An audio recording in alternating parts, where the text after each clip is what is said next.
পুলিশকেই তারা টার্গেট করেছে। শুধু তা না, পুলিশকে যে পিটিয়েছে বা মেরে হত্যা করে তা না, তারা অনেক বাসা বাড়িতেও গিয়েও তারা কিন্তু পুলিশ সদস্য আছে কি না তারা সেটাকেই করে। আমরাও এখন কোন বাসা বাড়িতে আছে, কারা হত্যাকাণ্ডে অংশ, তাদেরকেও আমরা বুঝছি এখন তারা কোন বাড়িতে আছে। যে বাড়ি থাকবে সেখান থেকে তারা ধরে নিয়ে আসবো আমরা। যারা হত্যাকাণ্ডে সংগঠিত করেছে তার অধিকাংশকে আমরা গ্রেপ্তার করেছি, তারা স্বীকারও করেছে তারা কিভাবে পিটিয়েছে।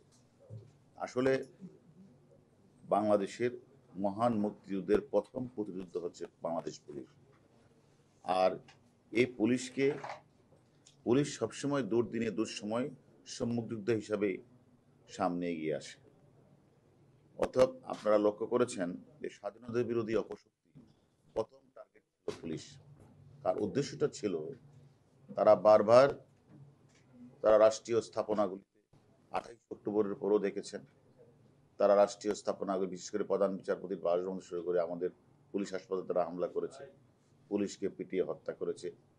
তারপরে আবার এবারও দেখছেন কোমলমতি ছাত্রদের কোঠা বিরোধী আন্দোলনকে ঘিরে এই সকল অপশক্তি, জামাত বিরোধী বিএনপি চক্র, তারা ওই শনির আখড়া রায়েরবাগ এলাকা গিয়ে তারা আমাদের পুলিশ সদস্যদের যেখানেই পেয়েছে সেখানেই পিটিয়েছে এবং তারা ঘোষণা করেছে পুলিশকে মারতে পারলে 10,000, অর্থাৎ তাকে যদি বাড়ি দিতে পারে আর মারলে তাদের কি ছিল সেটা আমরা এখনো পাইনি তথ্যটা। তারা এইভাবে তারা যেখান বাড়ি বাড়ি তল্লাশি করেছে, অর্থাৎ তাদের উদ্দেশ্য ছিল পুলিশকে ডিমোরালাইজ করা।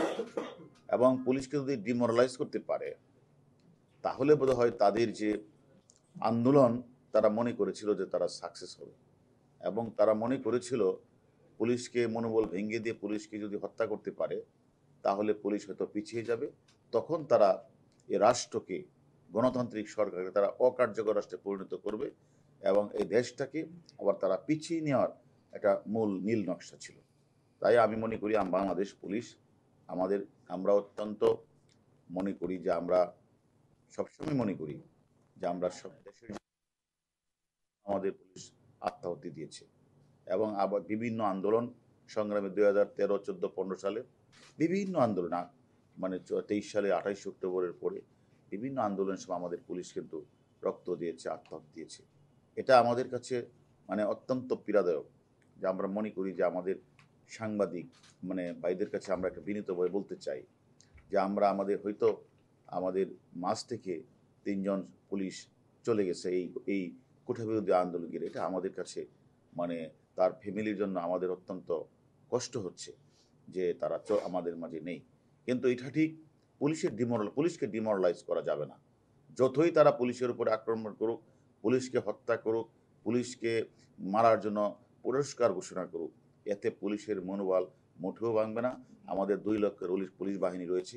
আমরা সামনের দিনগুলিতেও আমরা যারা আমাদের পুলিশকে হত্যা করেছে, সাধারণ মানুষকে হত্যা করেছে, এবং আপনারা জানেন গাজীপুরের মেয়র জাহাঙ্গীরের যে বডিগার্ড তাকে ঝুলিয়েও তারা হত্যা করেছে, এবং আমাদের রাষ্ট্রীয় যে গুরুত্বপূর্ণ স্থাপনা আপনারা জানেন স্বপ্নের মেট্রো রেলে তারা আগুন লাগিয়েছে, এবং সেতু ভবন, ডাটা সেন্টার, বিটিভি ভবনে তারা আগুন লাগিয়েছে।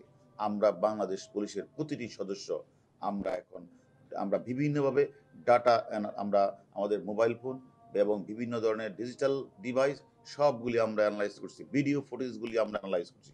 পুলিশ সবসময় সম্মুখ যুদ্ধ হিসাবে কাজ করে, 71 সালেও করেছে।